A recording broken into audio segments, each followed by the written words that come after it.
आज हम एक ऐसे व्यक्ति के बारे में जानेंगे जिनके सत्य के प्रकाश के कारण लोग उन्हें भगवान मानने लगे और कई देशों ने उनके धर्म को अपनाया। गौतम बुद्ध ना ही इस जगत के निर्माता थे और ना ही कोई भगवान। महात्मा बुद्ध का कहना था कि इस सृष्टि का कोई भी व्यक्ति इस बुद्धत्व को प्राप्त कर सकता है। सच तो यह है कि भगवान बुद्ध भी एक साधारण इंसान थे। केवल उन्होंने अच्छे विचारों का पोषण और बुरे विचारों का त्याग किया। उन्होंने लोगों के जीवन में सुख, शांति और कष्टों से मुक्ति के लिए अपने सभी सुख सुविधाओं और जीवन के आनंद को क्षण भर में त्याग दिया। इस त्याग, दृढ़ संकल्प और आत्मसमर्पण ने ही सिद्धार्थ को महात्मा बुद्ध बना दिया। इस सृष्टि पर महात्मा गौतम बुद्ध मानवता और मानव जाति की उन्नति की पराकाष्ठा हैं। आइए अब जानते हैं बुद्ध थे कौन, उनकी पूरी जीवनी कैसी थी। ज्ञान और धर्म को नई दिशा देने वाले महात्मा बुद्ध का जन्म 563 ईसा पूर्व गंगा नदी के मैदानी भाग में नेपाल के लुम्बिनी नामक स्थान पर हुआ था। भारत को इस समय जम्बू द्वीप के नाम से जाना जाता था। उनके पिता शुद्धोदन और माता माया देवी थीं।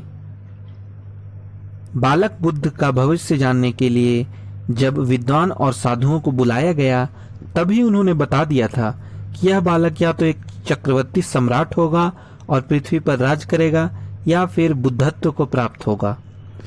समस्त जीवों के कल्याण के लिए इस बालक ने ही जन्म लिया है। स्वयं धर्मराज इस पृथ्वी पर अवतरित हुए। विद्वानों और ब्राह्मणों ने इस बालक का नाम सिद्धार्थ रखा था, जिसका अर्थ है वह बालक जिसका जन्म सिद्धि प्राप्ति के लिए हुआ हो। बौद्धिक और आध्यात्मिक विषयों में रुचि रखने वाले सिद्धार्थ के गुरु विश्वामित्र ने इन्हें वेदों और उपनिषदों की शिक्षा दी। राज्यसभा की बैठकों और सभाओं में उपस्थित होकर इन्होंने शासन कला की शिक्षा ली। सिद्धार्थ सभी बच्चों की तरह चंचल नहीं थे। उनका बाल स्वभाव उदासीन था। वह बचपन से ही वृक्ष के नीचे बैठकर दुनिया के रंग ढंग पर चिंतन किया करते थे। राजा को हमेशा लगता था कि सिद्धार्थ गृहस्थ जीवन त्याग कर देगा। उन्होंने सिद्धार्थ को तमाम दुख दर्द कष्टों से दूर रखा था। राजमहल में तमाम सुख सुविधाएं, भोग विलास की वस्तुएं सिद्धार्थ के लिए उपलब्ध कराई गई थीं। 547 ईसा पूर्व 16 वर्षीय सिद्धार्थ का विवाह राजकुमारी यशोधरा से हुआ। यह विवाह इसलिए किया गया था ताकि सिद्धार्थ पारिवारिक मोह माया में बंध जाएं और वो संन्यास ग्रहण न कर सकें। परंतु सिद्धार्थ कभी भोग विलास की चीजों को अपने ऊपर हावी नहीं होने देते थे। सिद्धार्थ अपनी पत्नी से ढेर सारी ज्ञान की बातें किया करते थे। उनका कहना था, स्त्री ही पुरुष के आत्मा को बांध सकती है।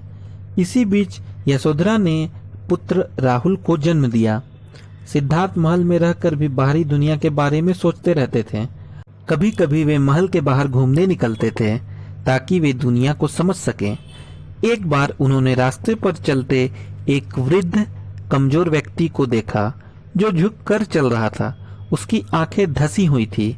यह दृश्य सिद्धार्थ के मन को काफी विचलित करने वाला था। इससे उन्हें दुनिया के दुखों का अंदाजा हो गया। फिर उन्होंने एक बीमार व्यक्ति को देखा जो दर्द के कारण चिल्ला रहा था। उसके शरीर कांप रहे थे। तब उन्होंने रोग क्या होता है इसको भी समझा। कुछ दूर आगे जाकर उन्हें एक शव दिखाई दिया जिसे 4 लोग कंधे पर लेकर जा रहे थे और उसके परिवार के लोग विलाप कर रहे थे। इस समय उन्हें जीवन और मृत्यु का ज्ञान हुआ। उन्होंने जाना कि जो जन्म लेता है वह एक समय बाद मृत्यु को भी प्राप्त हो जाता है। थोड़ी दूरी पर उन्हें एक सन्यासी भी दिखाई दिया जो सांसारिक मोह माया से दूर प्रसन्न चित्त वाला था, मानो सारे दुखों से पार जा चुका हो।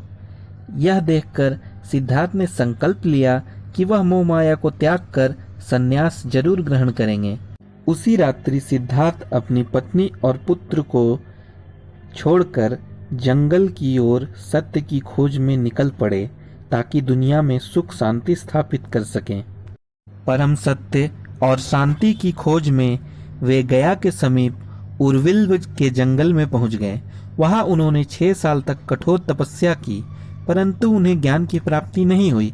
तपस्या के दौरान उनका तेजस्वी शरीर नरकंकाल बन गया, मानो उनकी मृत्यु उनके समीप हो। तभी जंगल के पास रहने वाले चरवाहे के बेटी सुजाता ने सिद्धार्थ को खीर खिलाई, जिससे उनके शरीर की खोई हुई शक्ति वापस आई। सिद्धार्थ ने कठोर तपस्या का मार्ग त्यागने का निर्णय लिया।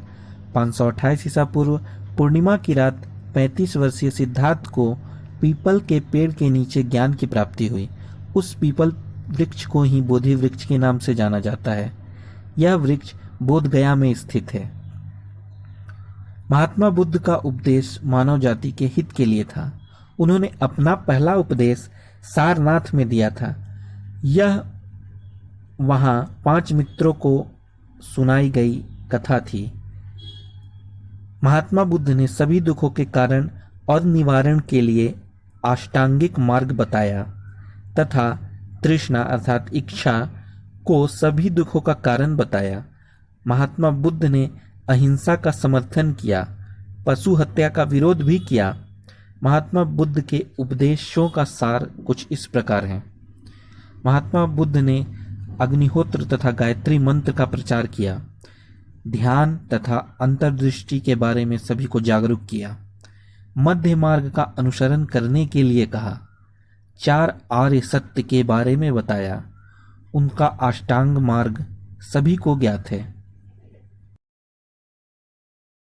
483 ईसा पूर्व 80 वर्ष की आयु में महात्मा बुद्ध ने अपने नश्वर शरीर को त्याग कर दिया और परमात्मा में विलीन हो गए। मृत्यु के पश्चात भी लोगों के मन में बुद्ध की वो ज्ञान की बातें हमेशा घूमती रही, क्योंकि यह ज्ञान जो बुद्ध अपने तक सीमित नहीं रखना चाहते थे, इसीलिए उन्होंने अपने उपदेशों के माध्यम से उन्हें प्रचारित किया और वे अमर हो गए। आज भी बुद्ध की कही गई सारी बातें सत्य की खोज करने वाले के लिए एक मार्गदर्शन का काम करती हैं।